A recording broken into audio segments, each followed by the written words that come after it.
Bien, ¿qué tal?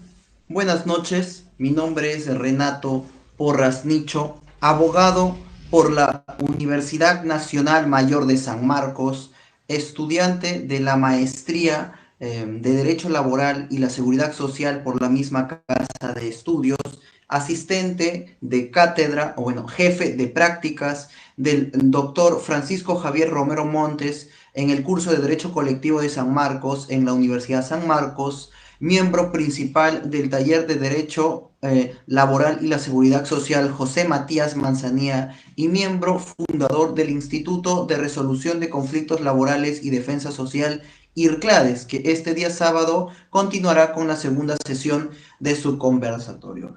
Buenas noches, el día de hoy vamos a tratar el gobierno de Juan Velasco Alvarado o la primera fase del gobierno revolucionario de las Fuerzas Armadas. ¿De acuerdo? Comparte la información, hagamos doctrina. ¿De acuerdo? Este es un tema muy interesante, muy útil para comprender el desarrollo de nuestro país y cómo es que generación tras generación volvemos y cometemos los mismos errores. ¿De acuerdo? Vamos a hacerlo desde un punto de vista muy dinámico, muy didáctico. Vamos a explicar estos 7 años de gobierno de el piurano Juan Velasco Alvarado, Juan Francisco Velasco Alvarado, piurano de nacimiento, ¿no?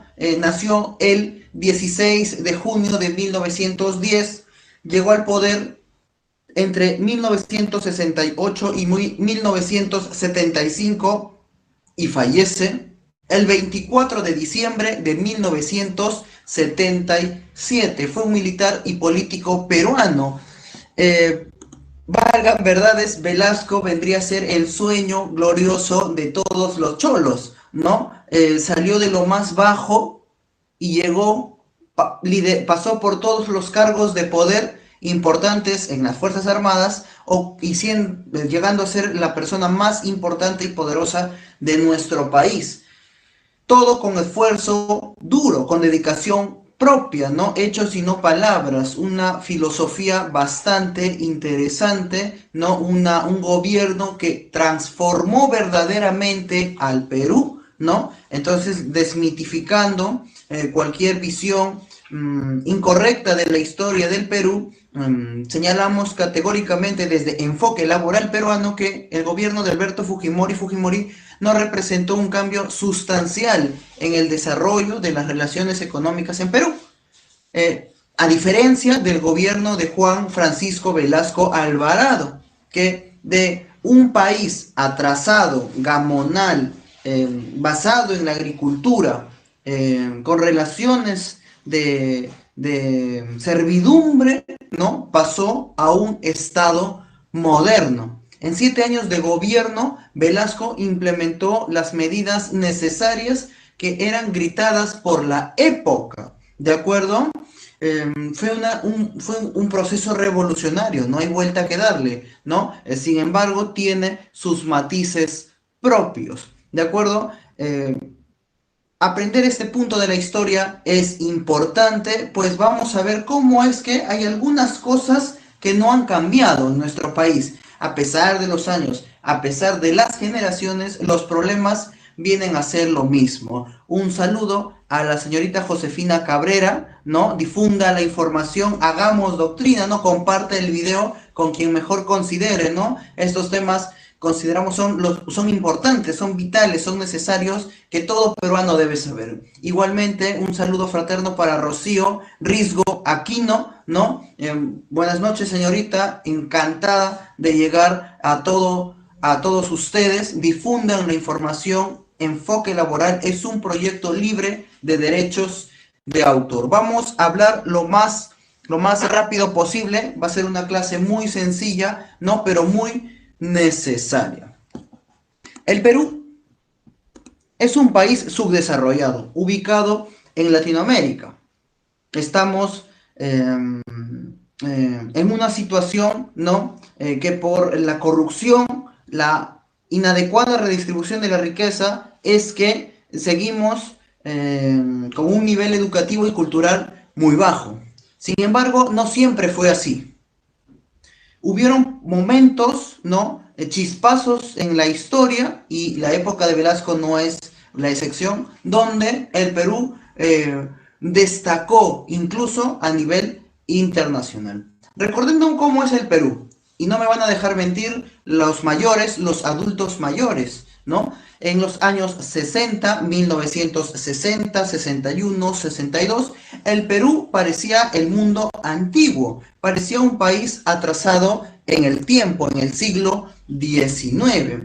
Era un país que no había desarrollado proceso de industrialización para generar, y cuando tú generas industria, generas empleo y generas bienes que pueden ser vendidos más caros, y con ese excedente puedes inyectarlo en la economía y hacer más dinámica tu sociedad. En simples palabras, esa es la importancia de la industrialización en una sociedad. Genera una sociedad de consumo con liquidez para adquirir otras prestaciones. ¿De acuerdo? En 1960, el Perú, atrasado, con relaciones de servidumbre, de gamonales, ¿no? Políticamente seguía siendo el gran caos que hasta el día de hoy es, ¿no? Entre 1962 y 63, por ejemplo, hubo un gobierno militar, ¿no? Una junta militar.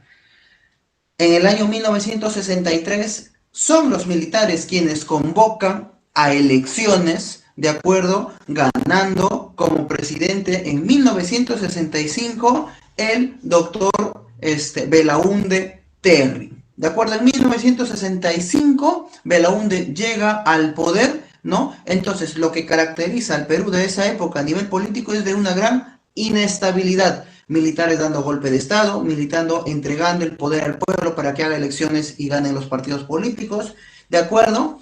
Entonces, eso era el Perú a nivel político. A nivel económico éramos un país, como ya hemos dicho, éramos un país sin industria. La mayoría de productos de consumo interno eran importados. ¿De acuerdo? Se exportaban las materias primas indiscriminadamente a costos muy bajos, y este beneficio, esta exportación de materias primas era a la gran empresa. Había nula micro y pequeña empresa en nuestro país. ¿De acuerdo? Belaúnde entonces gana el gobierno en 1965 con con dos grandes promesas muy importantes. Número uno, Belaúnde ganó con el discurso de realizar la reforma agraria tan necesaria, una medida que lo exigían los peruanos desde 1930, ojo, y estamos 1965, 30 años después. Imagínense cuánto tiempo demoran las reformas, ojo con ello. 30 años de una reforma necesaria aguantaron en nuestro país. Entonces Belaúnde llega al gobierno prometiendo que necesariamente va a hacerla. Uno, y dos, va a tener una regulación más dura con las grandes transnacionales que regulan y que venden y que explotan el petróleo en nuestro país. ¿De acuerdo? Entonces, por esas dos grandes razones, Belaúnde Terry llega al poder.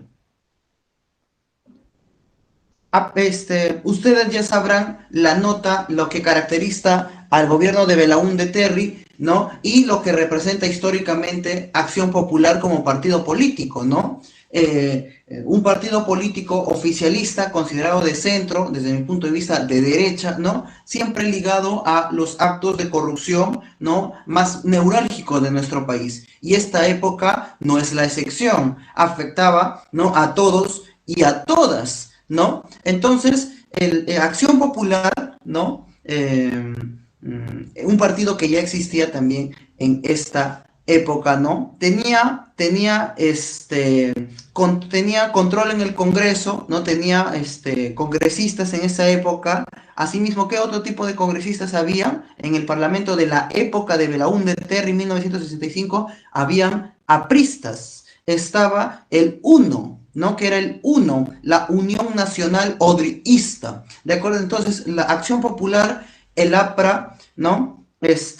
Y uno, los odriistas bloqueaban las reformas, los intentos de reforma agraria que Belaúnde Terry quería implantar, y tomando en cuenta que Belaúnde representaba, como siempre, a los grandes intereses de los poderosos de nuestro país, no tenía la firmeza, ¿no? Así como, por ejemplo, se puede decir que el actual presidente de nuestro país no tiene la firmeza para implantar las medidas necesarias, y esto se debe a que responde a intereses políticos y económicos específicos.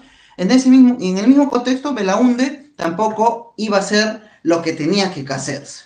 Entonces, vemos pues que la reforma que planteó Belaúnde, porque sí dio una ley de reforma agraria, era recortada y estuvo dilatada mucho tiempo, ¿de acuerdo? Esto generó un ambiente de incredulidad en la población peruana.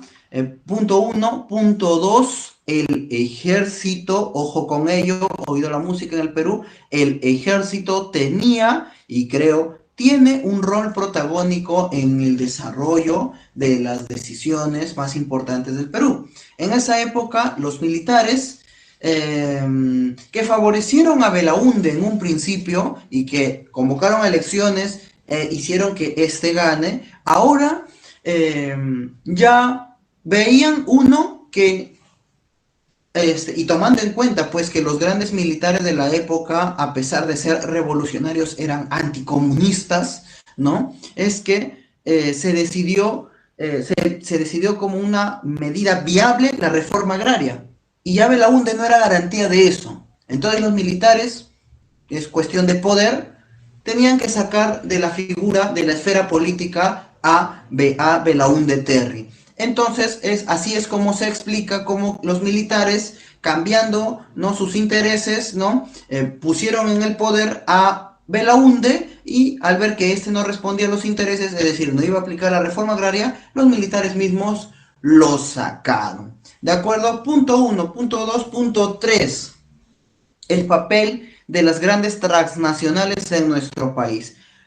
Desde la época de Velasco o pre-Velasco, en todo caso, esto es 1964, 1965, 66, 67, ¿no? Estamos en la época de Belaúnde Terry, ¿de acuerdo? ¿Cuál era el papel de las transnacionales en ese país?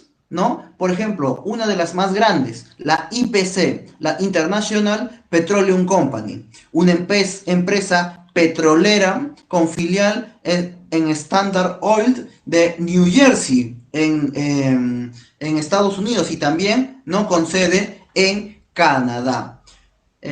Se instaló en nuestro país en 1914.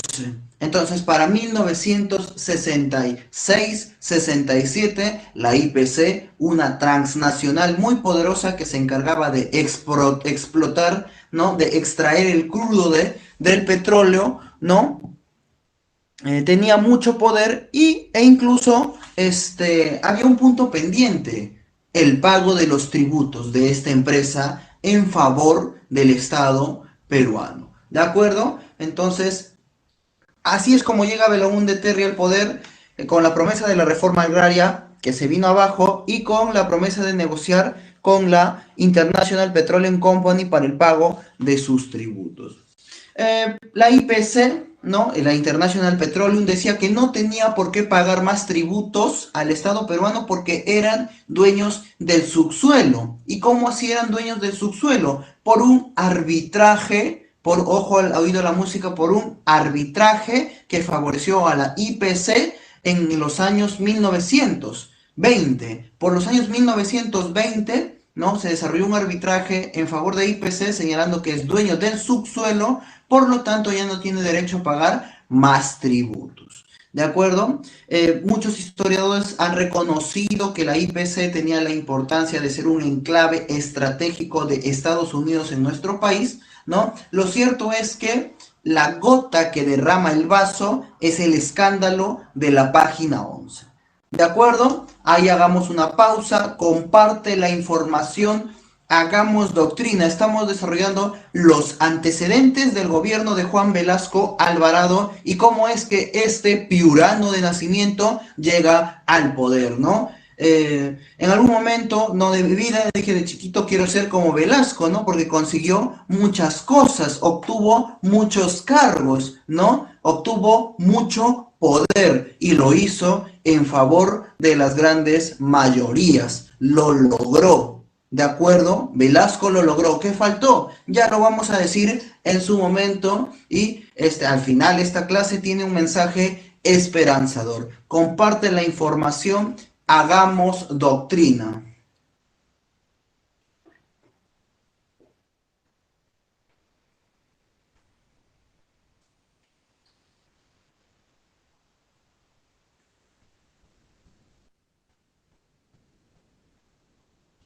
Los niveles de corrupción en nuestro país, siempre hemos dicho, nunca van a llegar tan alto. Sin embargo, eso incluso es superable, ¿no? Y en 1968 pasa una situación similar. El mismo presidente de la compañía petrolera, de la Petroleum, de la International Petroleum Company, el mismo presidente denunció públicamente que miembros del gobierno de turno desaparecieron la página número 11 del contrato de concesión petrolera entre el gobierno, ¿no? e IPC, donde se establecían los precios, ¿no? del crudo y demás servicios que iba a brindar el Estado. Es decir, ¿a cuánto le iba a comprar el crudo, ¿no? La IPC al Perú y cuánto le iba a costar al Perú extraer. Es decir, ¿no? Este episodio tan extraño se asoció como parte de un negociado político, así como ha quedado en evidencia que el excarcelamiento del expresidente Alberto Fujimori representó una jugada política, ¿no? De la misma forma, con la misma evidencia, quedó demostrado que la página 11 se desapareció con un fin político, por un negociado político. Ante esto, bueno, los militares dijeron esto ya, se acabó, ¿no? Me colmé, ¿no? Y es así que deciden dar un golpe, ¿no? De estado al gobierno de Fernando Belaúnde Terry. Tomando en cuenta incluso dos cosas muy importantes que mencionar respecto a los militares. Número uno, que predicaban como doctrina social, como ideología, si se quiere, ¿no? La llamada seguridad integral. ¿Qué significa esto? Que la defensa militar, ¿no? Debe ser encaminada al desarrollo económico, ¿no? Y lograr el bienestar social. Es decir, una defensa militar y desarrollo económico dedicado al bienestar social. Todo lo que los militares tengan que hacer sea en beneficio del pueblo y no de mis bolsillos. Punto uno, la doctrina. Punto dos, la formación. ¿Dónde se formaban estos militares en nuestro país? En el llamado Centro de Altos Estudios Militares, el CAEM. En esta institución, los miembros de las Fuerzas Armadas de Latinoamérica, con una visión reformista, proponían políticas públicas en beneficio de las grandes mayorías, ¿no?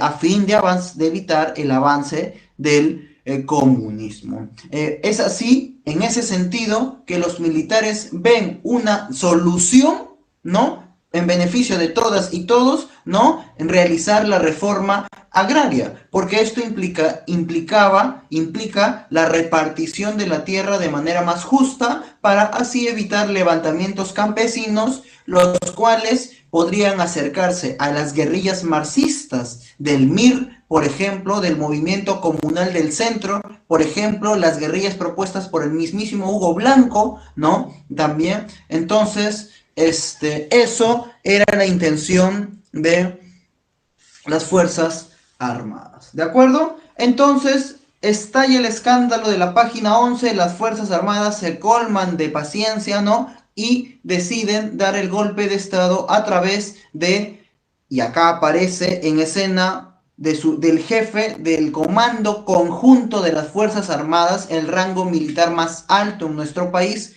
quien era Juan Velasco Alvarado.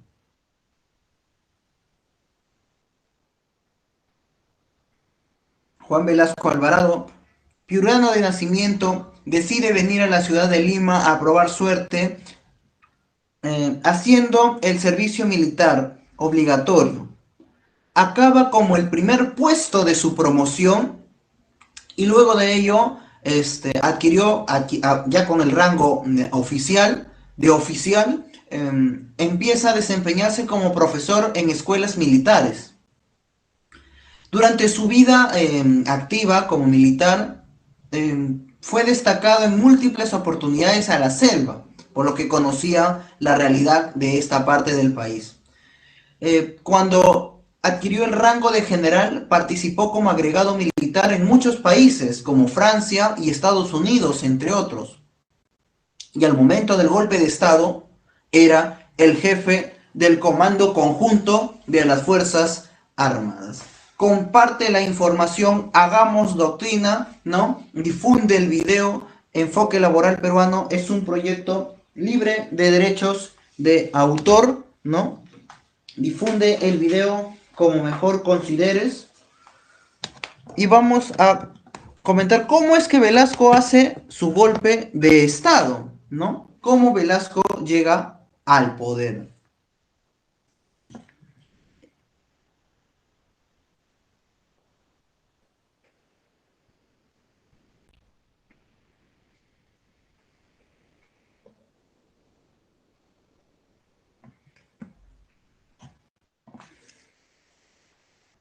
Bien. Luego del escándalo de la página 11,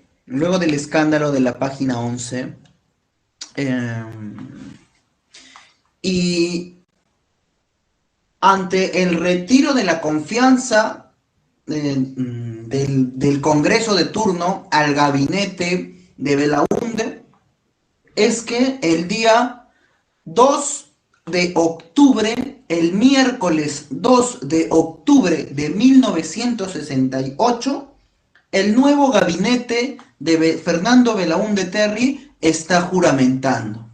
En dicha celebración, en Palacio de Gobierno, el miércoles 2 de octubre del 69, ¿no?, participó Velasco.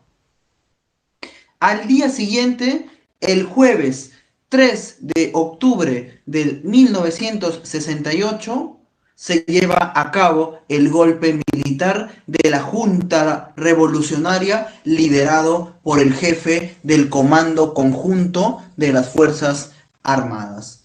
Belaúnde salió huyendo de Palacio de Gobierno y llevado rápidamente al aeropuerto Jorge Chávez para irse exiliado al hermano país de Argentina.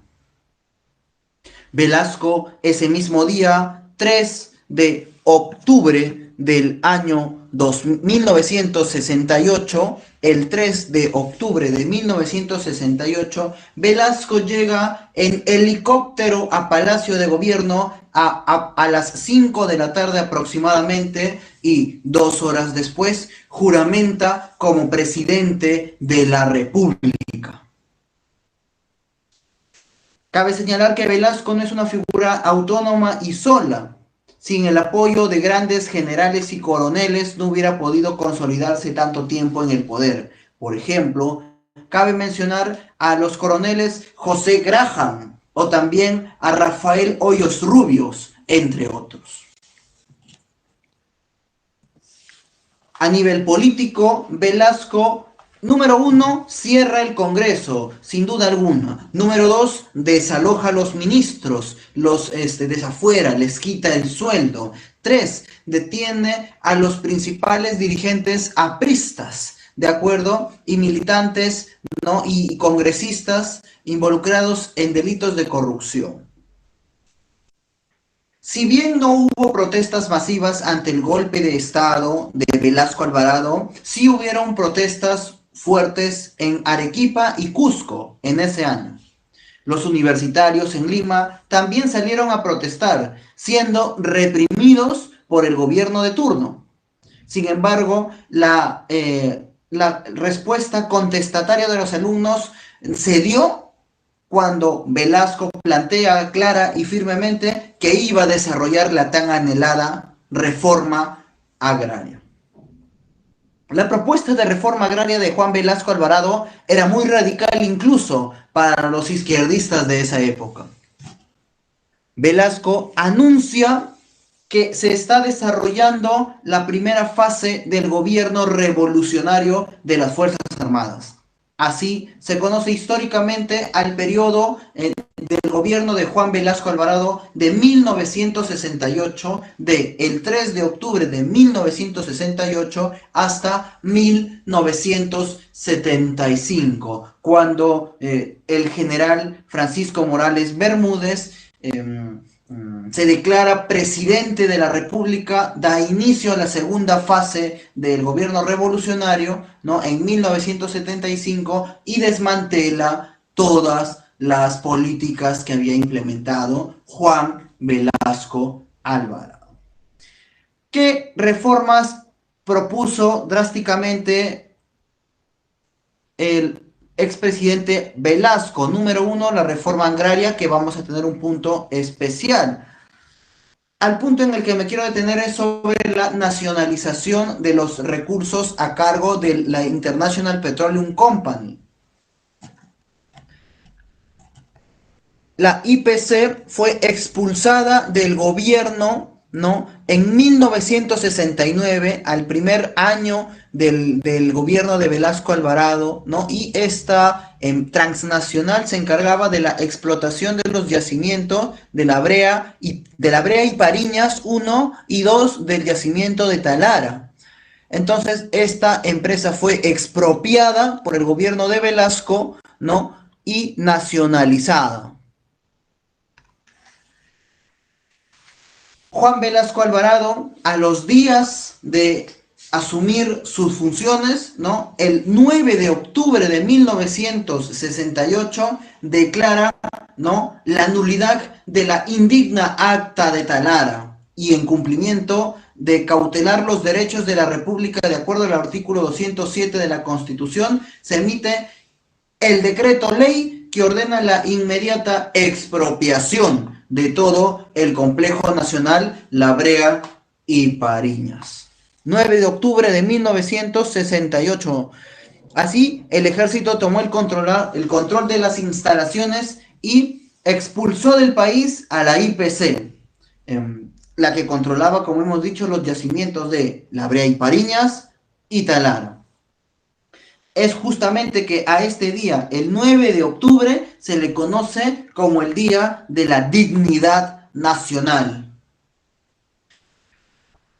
En resumidas cuentas, hasta este punto hay dos grandes teorías sobre el gobierno, sobre por qué los militares decidieron dar un golpe de Estado y realizar una revolución. Uno,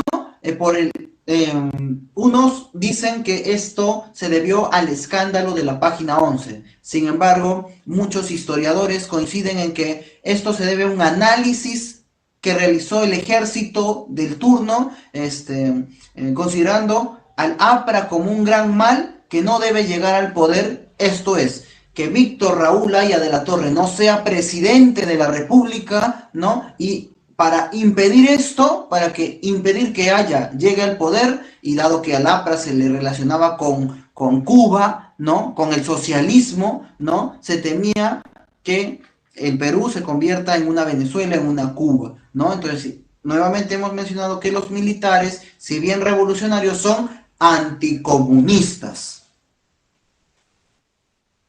Expropiada la IPC, en 1969 se crea Petroperú, la empresa del Estado encargado de la explotación y de la extracción del crudo de petróleo. Asimismo, se estatizan las concesiones mineras. Se crea así Minpeco, Minero Perú Comercial. También se industrializa la harina y el aceite de pescado a través de la empresa Pesca Perú. Lamentablemente, el fenómeno del Niño de aquella época afectó a la producción de harina y, sumado a la depredación indiscriminada, sin regulación ni límites de un recurso natural como los peces, es que la producción, ¿no?, la industria del pescado se vino abajo.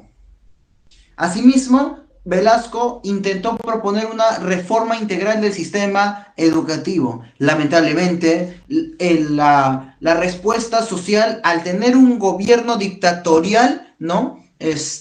Los trabajadores organizados respondieron, ¿no?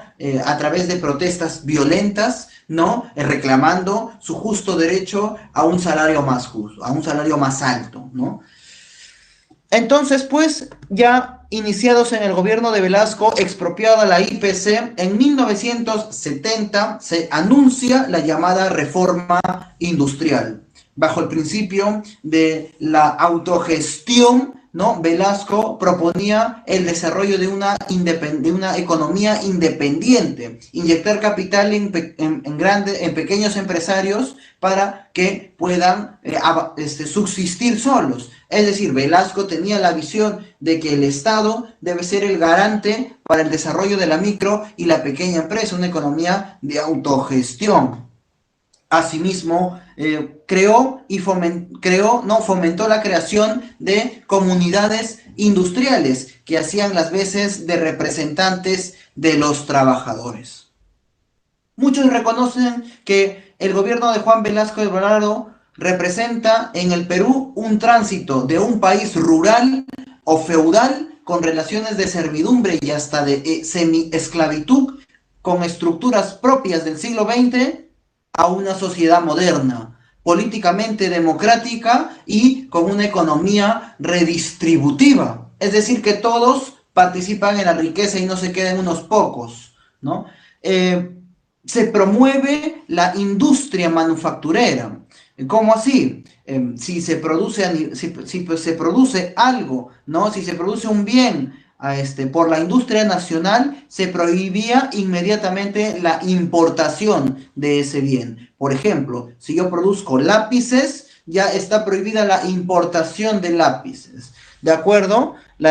¿Cuál fue el problema? Que lamentablemente no se desarrolló una verdadera industria, aún se seguían importando masivamente los insumos, no se realizó el proceso de transformación de la naturaleza de bienes naturales peruanos en productos nacionales peruanos industriales, ¿no? Por lo tanto, esta industria producía bienes de mala calidad, con mero conocimiento interno y con una fallida reforma del sistema educativo. Lamentablemente la reforma industrial no se vino abajo. Juan Velasco Alvarado no representa una ideología política ni un partido político. Sin embargo, los partidos políticos de la época le brindaron el apoyo necesario para que pudiera mantenerse en el gobierno. Así, por ejemplo, los odriistas, quienes, cabe recordar para los que no conocen, persiguían a sangre y fuego a los apristas, en este momento de la vida, en este punto de la historia, en el gobierno de Velasco, confluían perfectamente con los apristas, eran íntimos amigos de Aya de la Torre, ¿no? La democracia cristiana también apoyaba a Velasco Alvarado, el Partido Comunista incluso se quedaba atrás con la posición que sostenía el gobierno revolucionario de las Fuerzas Armadas. Sin embargo, tenía oposición del partido del PPC, ¿no? De Acción Popular, pues tenía muchos líderes políticos detenidos, encarcelados por corrupción, ¿no? Vemos que es una constante en este partido político, y también como principal crítico al APRA. La reforma agraria entonces tuvo el objetivo de acabar con los latifundios, terminar con las desigualdades a través de una división equitativa de la tierra. Tenía la intención de acabar con la miseria de las personas que viven en el campo. Lamentablemente el hacendado era dueño de todo, donde se le proporcionaba una pequeña parcela al campesino o indio, como se le llamaba, quien tenía la obligación de entregar la mitad al dueño de la hacienda por el derecho de vivir en las tierras dueños del latifundista o gamonal. Entonces, así el dueño no solo era de la tierra, sino también era dueño del hombre, del campesino, un ser discriminado, quien de nacimiento ya se siente inferior. La reforma agraria puso fin a la servidumbre en el campo y al latifundismo en la costa. Lamentablemente se aplicó indiscriminadamente. Por lo tanto, consideramos que una reforma agraria sí es necesaria. Sin embargo, esta debió ser selectiva, atacar aquellas haciendas con pésimas condiciones laborales, infrahumanas, ¿no? Y mantener las que funcionaban adecuadamente. El 24 de junio de 1969, Juan Velasco Alvarado declara al denominado Día del Indio, 24 de junio, el Día del Campesino, esta persona que vive de la siembra de la tierra. El 24 de junio de 1969 inicia el proceso de expropiación de haciendas de la costa y de la sierra. Así, por ejemplo, ¿no? Se expropiaron grandes haciendas azucareras, en donde se hicieron socios y trabajadores, ¿no? A las personas, ¿no? Que laboraban ahí, ¿no? Lamentablemente, faltaban tecnologías modernas, faltaba capacitación, faltaba acceso a créditos, es decir, tener liquidez, faltaba a los trabajadores, a los campesinos, les faltaba experiencia para gestionar sus tierras. Y indudablemente también faltaba el factor, no hay que dejar de mencionar el factor corrupción. Entonces se fueron los hacendados, pero también se fue todo el aparato logístico. Las cooperativas que se habían fundado, sobre todo en las azucareras, tenían simplemente un fin asistencial, pero no tenían idea de cómo iniciar y sostener el proceso productivo, cómo producir azúcar, ¿no? A nivel industrial, cómo contactarlo para mandarlo a Europa, ¿no? Para exportar. No había esas medidas. Las medidas del gobierno necesitaban de una maquinaria de difusión, ¿no? Entonces, implantada la reforma agraria y con la expropiación de haciendas, ¿no? Es a través del Cinamos, ¿no? Del Cinamos que Velasco, ¿no? Con el apoyo de poetas, artistas, comunicadores, fotógrafos y diseñadores gráficos, ¿no? Difunden la revolución, ¿no? De las Fuerzas Armadas, ¿no? A través de todo el país. Hay que tomar en cuenta que a la semana Velasco entregaba cientos de títulos de propiedad a campesinos que recién asumían como propietario de las tierras de sus expatrones, ¿no? En el Cinamos, y me quiero detener acá un poco para mencionar algo muy llamativo, que creo que es una cuestión cultural que debemos rescatar a nuestros días. Por ejemplo, a voz de Jesús Ruiz Durán, un diseñador multimedia, un diseñador gráfico, ¿no? Fue contratado por el gobierno de Juan Velasco Alvarado para crear el símbolo de la revolución. Jesús Ruiz consideró así entonces el símbolo a la imagen de Túpac Amaru II, a José Gabriel Condorcanqui. Y a partir de ello surgió una corriente artística muy interesante, el denominado pop achorado. El pop achorado. Una corriente artística, ¿no? Un pop insolente, donde se presenta a la cultura chola, donde se presenta a la gente que nunca ha sido presentada con honestidad ni con dignidad, a la gente invisible, sin clichés de la derrota. El pop achorado muestra a personas cholas, alegres y con ganas de vivir dignamente, y no con la clásica tristeza y melancolía con la que nos representan los que no están de este lado. Eso es el pop achorado, ¿no? Una cuestión cultural que debemos retomar a nuestros días. Entonces, a la respuesta de Velasco, ¿fue un proceso revolucionario? Sí, sí lo fue. Entonces, Renato, ¿Velasco fue un comunista o fue un izquierdista? No. Y para esto nos remitimos al pronunciamiento en la Plaza de la Bandera, en la Plaza de Armas, perdón, el 3 de octubre de 1973, ¿no? En el mensaje a la nación, en el mitin Jura de la Bandera, donde Juan Velasco Alvarado señala: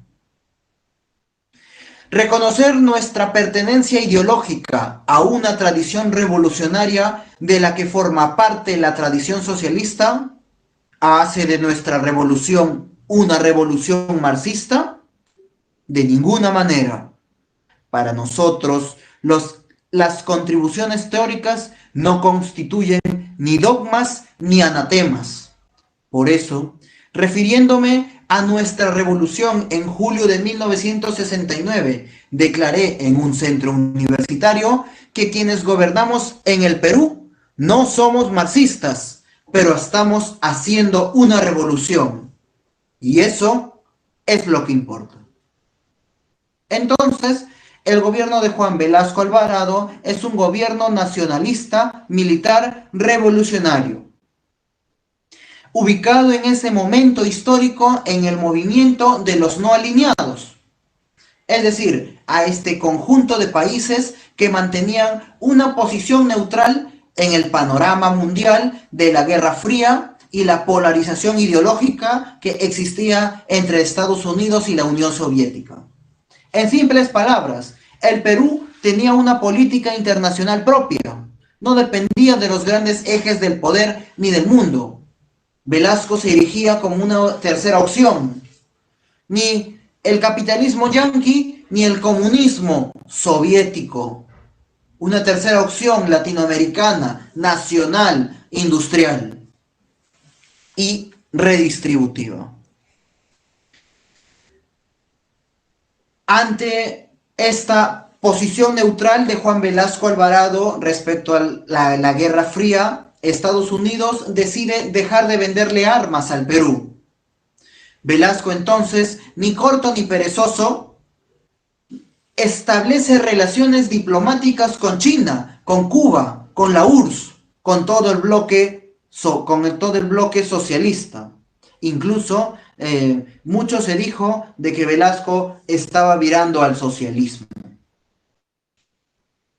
Entonces, pues vemos que el Perú tenía una política internacional independiente de los grandes bloques de poder. Compraba armas a quien le pudiera vender, no dependía del eje imperialista norteamericano. Tenía la capacidad de negociar y establecer relaciones diplomáticas con ambas posiciones ideológicas, ¿de acuerdo? Y es más, refiere la anécdota histórica que Velasco intentaba recuperar Arica y Tarapacá. Refiere Hugo Neira que Juan Velasco Alvarado le confesó: a estos chilenos nunca más los vamos a encontrar en la situación que están ahora. Tenemos mejores armas, debemos atacar. Lamentablemente, esto nunca se concretó.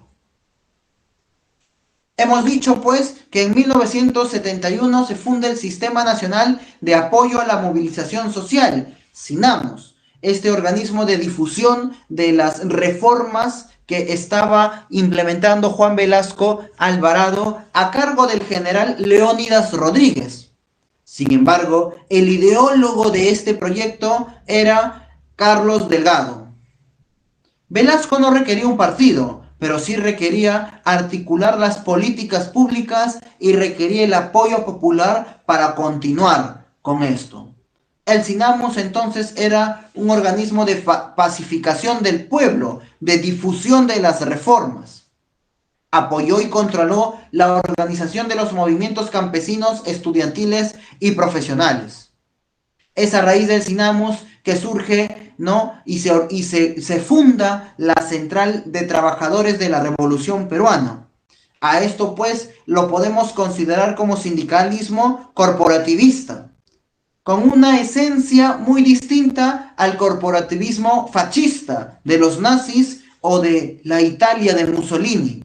El corporativismo de Velasco es mucho más humanista. Hemos dicho que Velasco también intentó implementar una reforma agraria. Convocó, por ejemplo, a los intelectuales Augusto Salazar Bondi y Walter Peñalosa para desarrollar la reforma del sistema educativo. Consideraba que es hora de crear al hombre nuevo, crítico, participativo y solidario. Velasco pensaba que las transformaciones sociales no serán completas si el ser humano no está completo, y eso se logra con educación.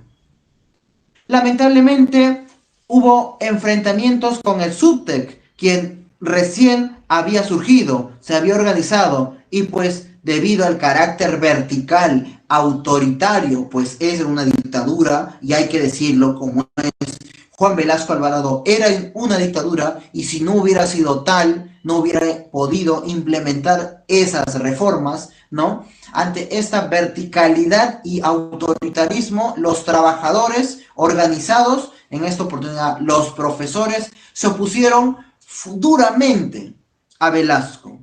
También tomando en cuenta que clausuró muchos medios de comunicación, por ejemplo, el Diario Expreso, que fue el primer periódico que expropió en el año 1970. También el Diario Extra, la revista Caretas. ¿De acuerdo? Con el control absoluto de los medios de comunicación, es que Velasco empieza a fomentar la cultura popular, criolla y andina. Empieza el desarrollo de los primeros programas radiales y televisivos en quechua. Estableció al quechua como el segundo idioma. Y desarrolló una feliz sociedad con Oscar Avilés y Sambo Cabero, grandes exponentes de la música criolla.